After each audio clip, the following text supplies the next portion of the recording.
यवतमाळ जिल्ह्यात विठ्ठल भक्तीचा अनोखा उत्साह पाहायला मिळालाय। सेवा समर्पण प्रतिष्ठानच्या वतीनं आयोजित अंधव्य दिव्यांग बांधवांची पायी वारी यवतमाळ इथून पंढरपूरकडे रवाना झाली।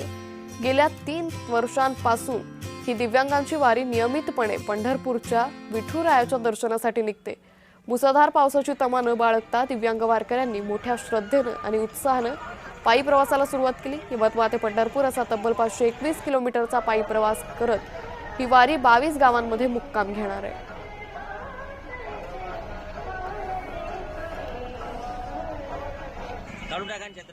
उपक्रमाचा हेतू दिव्यांग बांधवांचा आत्मविश्वास वाढवणं आहे।